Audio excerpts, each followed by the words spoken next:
యేసునామంలో మీకు శుభములు సమృద్ధిగా కలుగునుగాక. మధురం నీ వాక్యం అనే కార్యక్రమానికి స్వాగతం. ఈరోజు మనం యెహోషువకు దేవుని కృప, గాడ్స్ ఫేవర్ ఫర్ జాషువా అనే అంశం ధ్యానించుకుందామండి.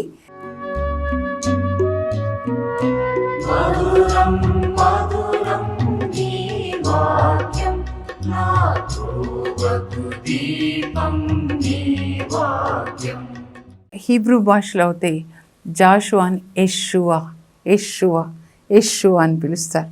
అంటే యేసుప్రభు పేరు అన్నమాట. ఒక స్పెషల్ పర్సన్ అండి ఈయన జాషువా. ఆయన రహస్యం, ఆయన విజయ రహస్యాన్ని మనం ఈరోజు తెలుసుకోవాలి. దేవుడు ఆయనతో చెప్తారనమాట. ఎందుకనంటే మోషేకి 40 సంవత్సరాలు సేవ చేస్తాడు. ఎడారి ప్రయాణంలో ఇశ్రాయేల్ ప్రజల్ని నడిపించడానికి అన్ని విషయాలు. కొండ మీదకి వెళ్ళేటప్పుడు కూడా జాషువాని తీసుకొనే వెళ్తాడనమాట మోషే. ఒక కుమారుడు తండ్రికి ఎట్లా సేవ చేస్తాడో అలా సేవ చేస్తాడండి జాషువా. ఆ తర్వాత మరి 40 సంవత్సరాలు ఇజ్రాయేల్ ప్రజల్ని నడిపిస్తాడండి మోషే. వాళ్ళు చివరికి మోవాబు మైదానంలోకి వస్తారు. వచ్చినప్పుడు రెండో మారు ఆయన ఇజ్రాయేల్ ప్రజలకి ఉపదేశాన్ని చేస్తాడు. ఏదైతే సినాయి పర్వతం దగ్గర చేశాడో అది దేవుడు తనకిచ్చిన ధర్మశాస్త్రం అన్నమాట. అప్పుడు ఇంకా దేవుడు చెప్తారు, ఇంకా నీవు మోషేతో చెప్తారు, యెహోషువని నీ సక్సెసర్గా అనుయాయిగా అభిషేకించు, నీ తర్వాత ఆయన ఈ పనిని కొనసాగిస్తారు. దేవుడు చెప్పినట్లుగానే చేస్తారు. ఇంకా ధర్మశాస్త్రం కూడా ఒరిజినల్ కాపీ అండి. మొదటి 5 గ్రంథాలు ఏదైతే మోషే రాస్తాడో యెహోషువకి ఇమ్మంటే ఇచ్చేస్తారనమాట. ఆ తర్వాత ఒకసారి మోషేకి కానా దేశాన్ని చూపిస్తారు. నెబో పర్వతం మీద పిస్గా అనే శిఖరం మీదకి తీసుకెళ్ళి, ఇదే నేను ఇజ్రాయెల్ ప్రజలకి ఇస్తానని వాళ్ళ పితరులు, మీ పితరులే అబ్రాహాం, ఇస్సాకు, యాకోబులకు వాగ్దానం చేసింది అని చెప్తారు. కానీ నువ్వు అక్కడికి వెళ్ళలేవు, ఎందుకంటే వాళ్ళు దేవుని మాట ఒక చోట మరి విధేయత చూపించలేదండి, దేవుని చిత్తం చేయలేదన్నమాట. తర్వాత మోషే మరణించినప్పుడు దేవుడు ఆయనని సమాధి చేస్తారనమాట. ఆ మోవాబు లోయల్లోనే చేస్తారు. తర్వాత ఏంటి అంటే, ఇంకా మోషే మరణించినప్పుడు ఇజ్రాయేల్ ప్రజలు కూడా చాలా బాధపడతారండి. ఇంకా యెహోషువకి ఎంత ఉంటుంది, 40 సంవత్సరాలు డాడీ డాడీ అని పిలుచుంటాడు. ఇంకా ఆయన మరణించినప్పుడు ఎంత బాధ కదా. కానీ దేవుడు యెహోషువతో మాట్లాడతారు. యెహోషువ 1వ అధ్యాయం మీరు చూస్తే, నా సేవకుడైన మోషే మరణించాడు కాబట్టి దేవుడు చెప్తున్నారనమాట, యెహోషువ నీవు ఈ ప్రజల్ని యోర్దాను నది దాటించి కానా దేశాన్ని జయించాలి. ఒక్కొక్క పట్టణం, అక్కడ కనానీయులు, పెరిసీయులు, చాలా మంది రకాల ప్రజలు ఉంటారనమాట, అమాలేకీలు, వాళ్ళందరినీ జయించి కానాన్ని జయించి ఆ దేశాన్ని, ఆ నేలని ఇజ్రాయేల్ 12 గోత్రాల వాళ్ళకి జనసంఖ్య ప్రకారం పంచి ఇవ్వాలి అని చెప్తారనమాట. అయితే నీవేం చేయాలంటే, జయించాలి అంటే నేను నీకు విజయ రహస్యం చెప్తున్నాను. మోషే నీకు ఇచ్చిన ధర్మశాస్త్రాన్ని నువ్వేం చేయాలంటే దాన్ని పఠించాలన్నమాట. నీవు నిత్యము పఠించు, అంటే నీ కన్నుల ఎదుట నుంచి ఆ ధర్మశాస్త్రం ప్రక్కకి తొలగిపోకూడదు. నిత్యము పఠించు, దానిలో చెప్పినవన్నీ కూడా దివారాత్రములు ధ్యానించు. ధ్యానించడం అంటే నోటితో పలకడం అండి. హీబ్రూ భాషలో హగ్గా, ధ్యానించు అంటే నోటితో పలకాలన్నమాట. మరియ తల్లి కూడా చూడండి, గొర్రెల కాపర్లు చెప్పినవన్నీ హృదయంలో దాచుకొని మనసులో మననం చేస్తున్నారు, అంటే నోటితో పలుకుతూ ఉన్నారనమాట. దేవుడు తనతో చెప్పింది, మళ్ళీ జోజప్ప గారితో చెప్పింది అన్నీ కూడా హృదయంలో దాచుకొని నోటితో పలుకుతూ ఉన్నారు. మనం కూడా హృదయంలో దేవుని వాక్యాన్ని దాచుకొని నోటితో పలకాలండి. మానవుడు హృదయంలో విశ్వసించి నోటితో ఒప్పుకొని దాన్ని పొందుతాడు. ఎన్ని దీవెనలు ఉన్నాయి, ఇవన్నీ వజ్రాల్లాగా అన్నమాట. సో అవన్నీ మనం పొందాలంటే కళ్ళ ఎదుట చదవాలి, కళ్ళతో, నాలుకతో చెప్పాలి, చెవులతో వినాలి, మనసులో ధ్యానించుకోవాలి, హృదయంలో దాచుకోవాలి, దాన్ని పాటించాలన్నమాట. అప్పుడు నువ్వు నిత్యము పఠించి దివారాత్రములు ధ్యానించి దానిలో చెప్పినవన్నీ పాటిస్తే నీకు జయం కలుగుతుంది. ఈ కానా దేశంలో ఒక్కొక్క పట్టణాన్ని జయించాలంటే నువ్వు 3 పనులు చేయాలి. ఇది అందరికీ అండి, అన్ని కాలాల వాళ్ళకి. మీకు జయం కావాలి అంటే ప్రార్థన చేయండి. నాకు ఇక్కడ సీట్ రావాలి, నాకు జాబ్ రావాలి, పెళ్ళి కావాలి. ఒకరు ప్రార్థన చేయడం కాదండి, దేవుడు మీకు ఇచ్చినటువంటి ఈ యొక్క ధర్మశాస్త్రం బైబిల్ గ్రంథాన్ని మనం చదివి పాటించాలి. యేసు ప్రభు చెప్తారు, మీరు నన్ను ప్రేమిస్తే నా ఆజ్ఞలు పాటిస్తారు. యేసు ప్రభుని ప్రేమించడం ఒకే ఒక మార్గం, ఆయన బోధించింది పాటించాలన్నమాట. ఇంకా పేతురుతో అంటారు, నువ్వు నన్ను ప్రేమిస్తే నా గొర్రెలు మేపు. మీరు వాక్యాన్ని చదివి పాటించడమే కాదు, మీ పిల్లలకి వాక్యాన్ని బోధించాలన్నమాట. అది మీ బాధ్యత, తల్లిదండ్రులుగా మీ బాధ్యత అన్నమాట. ద్వితీయోపదేశకాండం 6వ అధ్యాయం 7లో ఉంటుంది, తల్లిదండ్రులారా మీరు బయట ఉన్న లోపల ఉన్నా కూడా దేవుడు చేసిన అద్భుత కార్యాలు, దేవుని ఆజ్ఞలు మీ పిల్లలకి బోధించాలి. అదే వాక్యాన్ని పౌలు రాస్తాడు ఎఫెసీలో అన్నమాట. 6వ అధ్యాయంలో 4వ వచనంలో రాస్తాడు, తల్లిదండ్రులారా మీ పిల్లల్ని వాక్య బోధనలో క్రమశిక్షణలో పెంచండి. ఇవన్నీ చెప్పిన తర్వాతే పెళ్లి చేయాలండి. దేవుడిచ్చే పిల్లల్ని పెంచడానికే వివాహము. వాళ్ళని దేవుని వాక్యంలో, వాక్య బోధనలో పెంచి దేవుని సేవకే సమర్పించాలి. మరియ తల్లి జోజప్ప గారు సమర్పిస్తారు, జకారియా, ఎలిజబెత్ అమ్మలు, పునీతులు అంతోని వారి వాళ్ళ తల్లిదండ్రులు, శౌరి వారి తల్లిదండ్రులు, పునీతుల తల్లిదండ్రులు అలా పెంచుతారనమాట. ఓకే, ఇప్పుడు మనం జాషువాకు వద్దామండి. ఇది అందరికీ గ్రేటెస్ట్ సీక్రెట్ అన్నమాట. మీ జీవితంలో మీరు విజయాన్ని సాధించాలి అంటే ఏ రంగమైనా పర్వాలేదండి. అంతేకాదు, మీ శరీరంలో ఉన్నటువంటి శక్తులని జయించాలన్నమాట. అంధకార శక్తులు, జారత్వము, పాపము, తిండిబోత్తనం, త్రాగుడు, సొంత చిత్తం అన్నమాట. లోపల చాలా ఉంటాయి అంధకార శక్తి, వాటిని జయించాలి. దావీదు కానీ హెబ్రీ 11లో విశ్వాస వీరులు ఈ లోకాన్ని జయిస్తారు. సంసోన్ కానీ వీళ్ళందరూ, మరి దావీదు కూడా, కానీ శరీరంలో ఉన్న వాటిని జయించలేకపోయారు. గొలియాతుని జయించాడు దావీదు, లోపల ఉన్నటువంటి స్పిరిట్ని జయించలేక బత్షెబా దగ్గర వచ్చేసరికి పడిపోతాడు. సంసోన్ కూడా అంతే కదా. మనం జయించాల్సింది లోపల ఉన్న జెయింట్స్ నండి. పాత నిబంధనలో బయట ఉన్న జెయింట్స్, ఇప్పుడైతే లోపల ఉన్నవన్నమాట. సో జయించాలి అంటే ఒకే మార్గం, దేవుని యొక్క వాక్యం మనం చదవాలి, ధ్యానించాలి, పాటించాలి. అప్పుడు దేవుని శక్తి మనలో పనిచేస్తుంది అన్నమాట. దేవుని యొక్క వాక్యం 2 అంచుల ఖడ్గంలాగా లోపల ఎక్కడెక్కడ దాగి ఉన్నాయో అంధకార శక్తుల్ని అవి సంహరిస్తాయి. అందుకే దావీదు అంటాడు 119వ కీర్తన 11వ వచనంలో, యవ్వనస్తులు ఎలా పరిశుద్ధంగా ఉంటారు? ఒకే ఒక మార్గం, దేవుని యొక్క వాక్యాన్ని హృదయంలో దాచుకొనటం వల్ల. లేకపోతే పడిపోతారండి. ఈ రోజులలో ఎంతమంది పడిపోతున్నారు. ఈ దావీదు సలహాని మీరు పాటించండి. దావీదు రాత్రంతా బైబిల్ చదివేవాడు, దినంలో స్తుతి పాటలు పాడేవాడు, 7 సార్లు దేవునికి వందనాలు అర్పించేవాడు. అది దావీదు యొక్క విజయ రహస్యాలు అన్నమాట. ఇప్పుడు జాషువా కూడా అంతేనండి. జాషువా, యెషువా విక్టోరియస్ అన్నమాట. యేసు ప్రభు ఎట్లా సాతాన్ని ఓడిస్తాడో ఈయన శత్రువులను ఓడిస్తాడు కానా దేశంలో అన్నమాట.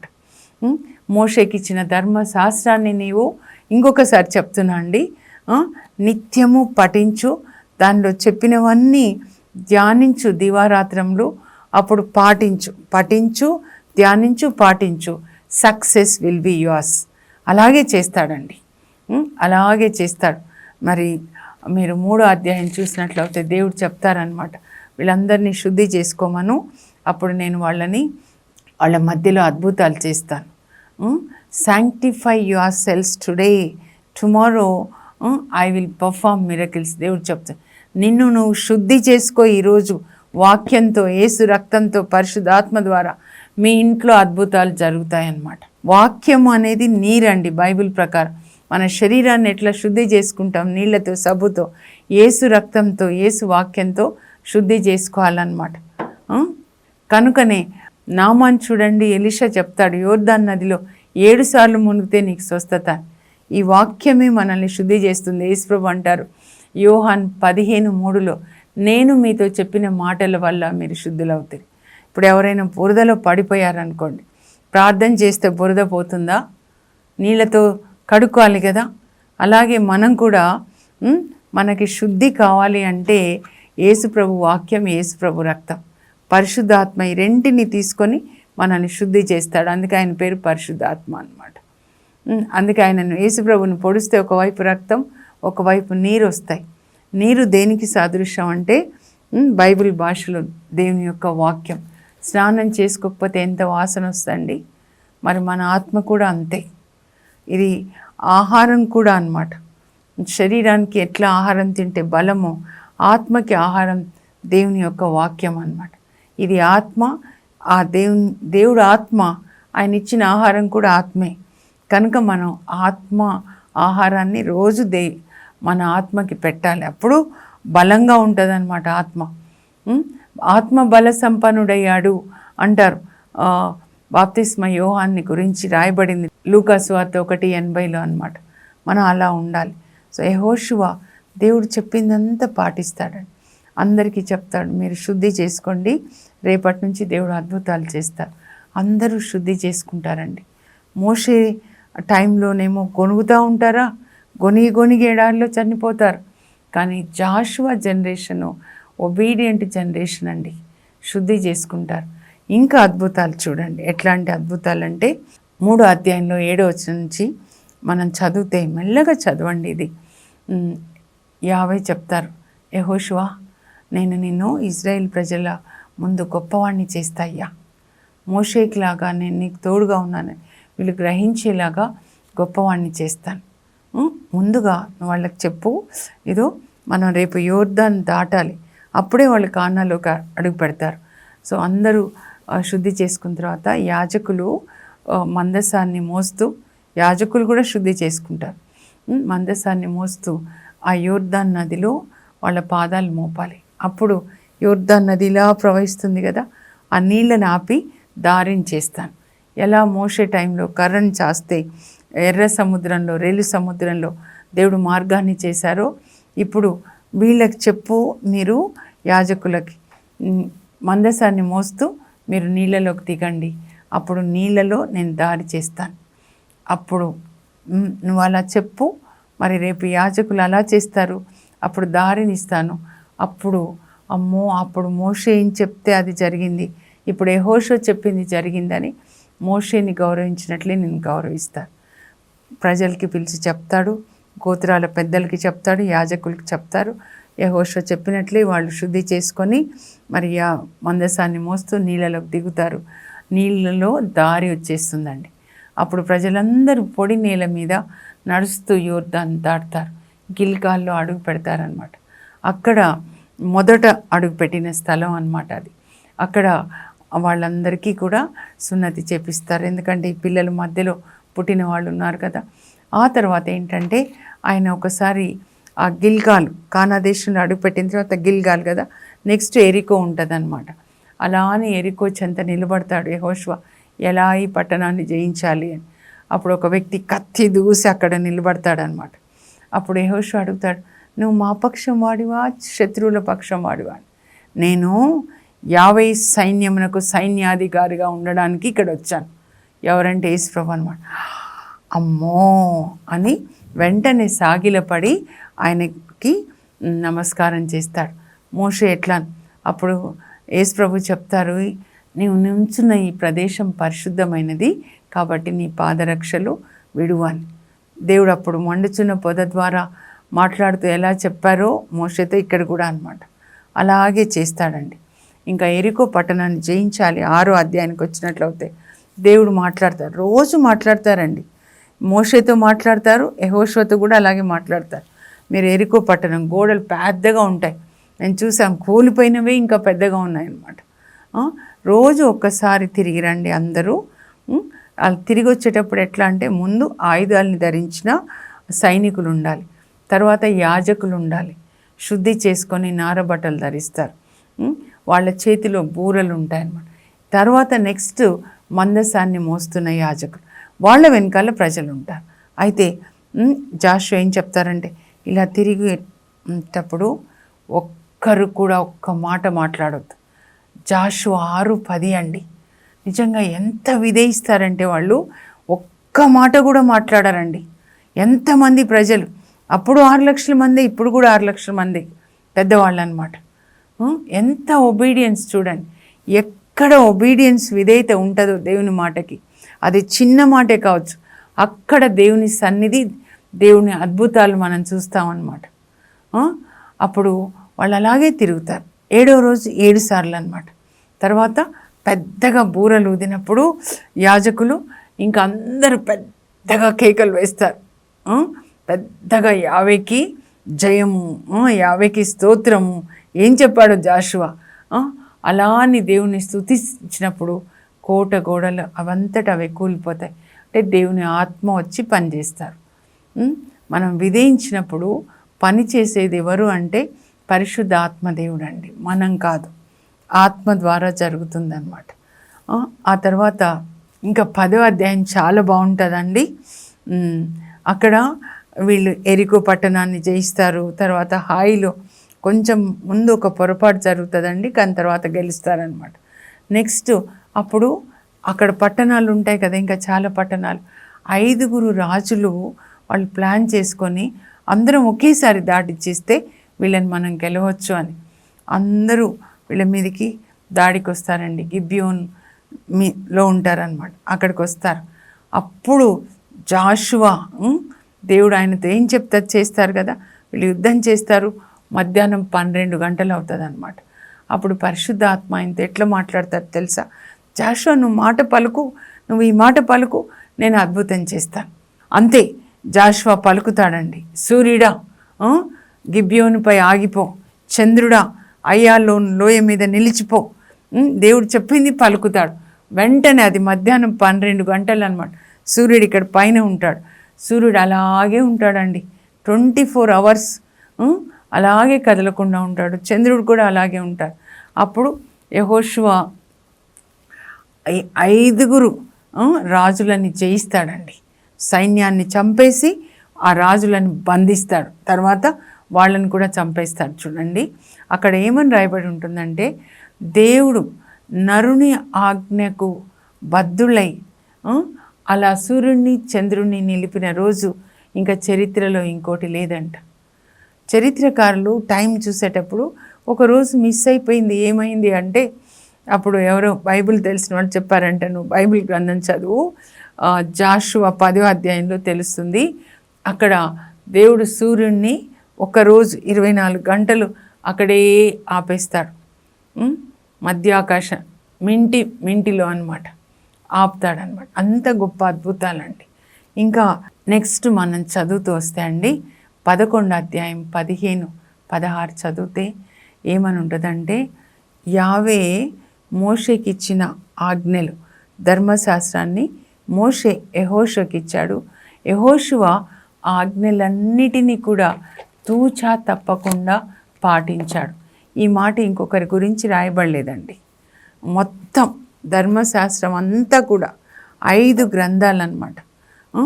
దేవుడు మోషేకి ఇచ్చారు, మోషే యెహోషువకి ఇచ్చాడు. యెహోషువ వీసమెత్తు కూడా తప్పకుండా పాటించాడు. వీసం అంటే ఎంత ఉంటుందండి? ఎంత చెప్పండి, నాకు కూడా తెలియదు, చిన్నగా కదా, అంత కూడా తప్పకుండా పాటించాడనమాట. అలా మన గురించి రాయాలండి. బైబిల్లో రాసింది యెహోషువ కొరకు కాదు, తర్వాత రాయబడి. అంతగా మనం దేవుని యొక్క ఆజ్ఞలు పాటించాలని ఆయన హృదయ కోరిక. మనకిష్టమైన ప్రార్థనలు చేయడం కాదు, అవి ప్రక్కన పెట్టి బైబిల్ చదివి దేవుడు ఏం చెప్పారో దాన్ని పాటించాలి. ఇంకా ఏమని ఉంటుందంటే, వీసమెత్తకుండా, వీసము కూడా తప్పకుండా పాటించాడు కదా. అప్పుడు ఈ కానా దేశం అంతటినీ కూడా యావే యెహోషువ స్వాధీనంలో ఇచ్చేశారంట. మొత్తం యెహోషువ స్వాధీనం అయిపోయింది. ప్రతి చోట విక్టరీ విక్టరీ విక్టరీ విక్టరీ, అన్ని చోట్ల. ఒకే రహస్యం ఏంటంటే, దేవుని ఆజ్ఞలను ఆయన పఠించాడు, ధ్యానించాడు, పాటించాడు. ఒక మాటలో చెప్పాలంటే పాటించాడు. వీసమెత్తు కూడా తప్పకుండా పాటించాడు. అది అప్పుడు మీరు ఇలా ఆజ్ఞలు పాటించండి. దేవుడు మీకు అన్ని చోట్ల విజయాన్ని ఇచ్చి మిమ్మల్ని యోసేపులాగా గవర్నర్ చేస్తారు. మీరు తలగా ఉంటారు. దావీదులాగా రాజు అయిపోతారు. దానియేలులాగా ప్రధానమంత్రి అయిపోతారు. తలగా ఉంటారండి. ద్వితీయోపదేశకాండ 28లో మోషే రాస్తాడనమాట. మీరు దేవుని ఆజ్ఞలు పాటించినట్లయితే దేవుడు మీ పనులను ఆశీర్వదిస్తారు. మీరు తలగా ఉంటారు, ఎక్కడ ఉన్నా తోకగా ఉండరు, సకాలంలో వానలు కురిపిస్తారు అని చెప్తారు. ఆ తర్వాత చూడండి, 7 సంవత్సరాలు జయించిన తర్వాత 8 సంవత్సరాలు యెహోషువ పెద్దలతో, 12 గోత్రాల పెద్దలతో, ఆ తర్వాత మరి యాజకులతో కూర్చొని ల్యాండ్ అంతా కూడా గీసి, మరి జనసంఖ్య ప్రకారం రూబేన్ గోత్రంలో ఎంతమంది, యూదాలో ఎంతమంది, అలా లేవి, షిమియోన్ అందరి జనసంఖ్య తీసుకొని ఎక్కడెక్కడ ఎవరికి పంచాలి అని 8 సంవత్సరాలు పడుతుందంటండి. ఆ పంచిన తర్వాత ఎవరి ల్యాండ్ వాళ్ళకి పంచిస్తాడనమాట. ముందు ప్లాన్ చేసుకున్న తర్వాత ఒక్కరు కూడా కొనగరండి మాకు అన్యాయం జరిగిందని. అంటే ఎంత న్యాయం! ఒక తండ్రికి 2-3 కొడుకులు అవుతేనే మా నాన్న నాకు ఎక్కువ ఇచ్చాడు, తక్కువ ఇచ్చాడు అంటారు. కానీ జాషువా చూడండి, దేవుడు ఆయనకి ఎంత జ్ఞానం ఇస్తారంటే ఒక్కరు కూడా మాకు అన్యాయం జరిగింది అన్నారు. మొత్తం నేలను పంచిస్తారు. రాజులైతే వాళ్ళు ఓడించి జయిస్తే వాళ్ళే తింటారు కదా, కానీ జాషువా అలా కాదండి. యేసు ప్రభు, అందుకే యెషువా ఆయన పేరు అన్నమాట. అందరికీ ఇస్తాడు. శత్రువులందరినీ తరిమి వేసి ఆ నేలని ఇస్తారు. మనకు కూడా యేసు ప్రభు మన జీవితంలో సాతాను శక్తులన్నిటి నుండి మనకి విడిపించి మనకి కానా దేశం అంటే పరలోకాన్ని మనకి ఇస్తారనమాట. ఇంకా చివరికి ఆయన మరణించే సమయం వచ్చినప్పుడు అందరినీ పిలుస్తాడు. 24వ అధ్యాయం అన్నమాట. మీరందరూ ఇప్పటి నుంచి దేవుని ఆజ్ఞలు పాటించండి. ఎన్ని అద్భుతాలు చేశారు మీరు చూశారు కదా. ఐగుప్తు నుంచి తీసుకొని వచ్చేటప్పుడు, ఐగుప్తులో, ఆ తర్వాత ఎడారి ప్రయాణంలో, ఇప్పుడు ఎలా ప్రభువే ఇవన్నీ జయించాడు. నేను జయించాను అన్నాడండి. యావే మన పక్షాన్ని యుద్ధం చేసి మనకు ఇవన్నీ ఇచ్చాడు. కనుక ఆయన ధర్మశాస్త్రాన్ని నిర్లక్ష్యం చేయొద్దు అని చెప్తాడండి. జాగ్రత్తగా పాటించండి. మీరు పాటించకపోయినా నేను నా కుటుంబము యావేని మాత్రమే ఆరాధిస్తాము అని చెప్తే వాళ్ళందరూ ఎంత మాట అయ్యా, మేము కూడా పాటిస్తామని చెప్తారు. ఆ తర్వాత ఆయన మరణించినప్పుడు ఆయనని సమాధి చేస్తారు. మరి యోసేపు ఎముకల్ని మోసుకొని వస్తాడు మోషే. ఇప్పుడు యోసేపు ఎముకల్ని కూడా దాదాపు 500 సంవత్సరాల తర్వాత, ఆయన మరణించిన తర్వాత 500 సంవత్సరాలకి ఆయన ఎముకల్ని షెకెంలో పాతి పెడతారండి. ఎంత అద్భుతం అంటే యోసేపు విషయంలో వాళ్ళ నాన్న యాకోబు హెబ్రోన్ నుంచి పంపిస్తాడు. షెకెంలో అన్నయ్యలు గొర్రెలు కాస్తున్నారు, ఎలా ఉన్నారో చూసి నాకు చెప్పు ఏ సంగతి అంటే, అక్కడ అన్నయ్యలు షెకెంలో ఆయనని అమ్మేస్తారు. అప్పుడు ఇంకా ఐగుప్తుకి తీసుకొని పోబడతాడు. అక్కడ 80 సంవత్సరాలు గవర్నర్గా ఉంటాడు. ఆయన మరణిస్తే ఆయనకి సుగంధ ద్రవ్యాలు రాసి ఒక పేటికలో పెడతారు. నా ఎముకలు మీరు కానా దేశానికి తీసుకెళ్ళాలి అని చెప్పి. అక్కడ 430 సంవత్సరాలు బానిసరు. తర్వాత మోషే మోసుకొని వస్తాడు ఆయన ఎముకలు, యెహోషువకు అందించి ఉంటాడు. యెహోషువ మరణించిన తర్వాత ఎక్కడ షెకెంలో అయితే అన్నయ్యలు ఆయనను అమ్మేశారో అదే షెకెంలో ఆయనను పాతి పెడతారు. ఆయన ఎముకల్ని పాతి పెడతారు. ఒక్కసారి నేను ముగించే ముందు ముఖ్యమైన అంశాలు చదువుతాను. ఇదొక్క గ్రంథం. యెహోషువ ఎట్లా పాటించాడో మనం కూడా దేవుని ఆజ్ఞలు పాటిస్తే అన్ని విషయాల్లో చేయమండి మనకి. యెహోషువకు దేవుని కృప. God's favour for Joshua. నీ జీవిత కాలంలో ఎవ్వరూ నిన్ను ఎదిరింపజాలరు. ఎందుకు అంటే ఈ ధర్మశాస్త్రమును నిత్యము పఠింపుము, దివారాత్రములు దాన్ని ధ్యానింపుము, దానిలో చెప్పిన ఆజ్ఞలన్నీ పాటింపుము, అప్పుడు నీకు విజయం చేకూరును. రేపు యావే మీ మధ్య అద్భుత కార్యములు చేయును కనుక మిమ్మును మీరు పరిశుద్ధపరచుకొనండి. నేడు నిన్ను ఇజ్రాయేలు ప్రజల ముందు గొప్పవాణిని చేసేదను. నేను యావే సైన్యమునకు సైన్యాధిపతిగా ఇచ్చటికి వచ్చి తిని అని యేసు ప్రభు చెప్తారండి యెహోషువకి. ఇంకా వాళ్ళు తిరిగేటప్పుడు, ఎరికో చుట్టూ తిరిగేటప్పుడు యెహోషువ ప్రజలకి ఈ ఆజ్ఞనిస్తాడు. నేను చెప్పు దినం వరకు మీరు ఒక్క మాట కూడా మాటలాడకూడదు. 7 రోజులు కదా తిరుగుతారు.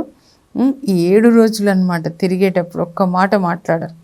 తర్వాత యుద్ధం జరిగేటప్పుడు 5 రాజుల మీద, సూర్యుడా నీవు గిబ్యోనుపై నిలువుము, చంద్రుడా నీవు అయ్యాలోను లోయ మీద ఆగుము.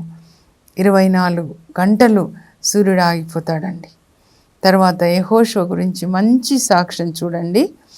11:15 యెహోషువ యావే ఆజ్ఞలన్నిటినీ వీసమెత్తు కూడా తప్పక పాటించెను, కనుక ఆ దేశమంతయు అతని స్వాధీనమయ్యెను. ఇంకా చివరికి మరణానికి ముందే చెప్తాడండి, నేనును నా ఇంటి వారును యావేను మాత్రమే ఆరాధింతుము. ఇప్పుడు ప్రార్థన చేసుకుందామండి. ఏంటి ప్రార్థన అంటే, యెహోషువలాగా మనం జీవించాలి. పరలోకపు మా తండ్రి, నీ పరిశుద్ధ నామం నాకు స్తోత్రం కలుగును గాక. యెహోషువ మోషే ధర్మశాస్త్రాన్ని పఠించి ధ్యానించి పాటించాడు. వీసమెత్తు కూడా తప్పకుండా పాటించాడు. కనుక కానా దేశం అంతా కూడా అతని స్వాధీనమైంది.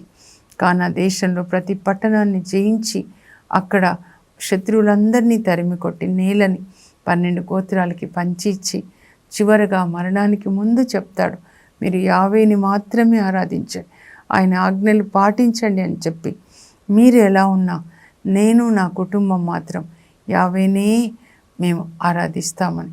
అలా యెహోషువలాగా పరలోక తండ్రి మాకు పరిశుద్ధ ఆత్మనిచ్చి పరలోక జ్ఞానాన్నిచ్చి మేము కూడా బైబిల్లో మీరు ఇచ్చిన ఆజ్ఞలు పాటించేటట్లుగా అన్ని విషయాల్లో మాకు జయం కలిగేటట్లు మాకు పరిశుద్ధ ఆత్మాభిషేకాన్ని ఇవ్వండి. యేసు నామంలో అడుగుచున్నాం తండ్రి, ఆమెన్. మీరు కూడా చెప్పాలండి కుటుంబంగా, నేను నా కుటుంబము యావేని మాత్రమే ఆరాధిస్తాం. ఆరాధన అంటే దేవుని వాక్యాన్ని చదివి పాటించడం. God bless you. Have a blessed day.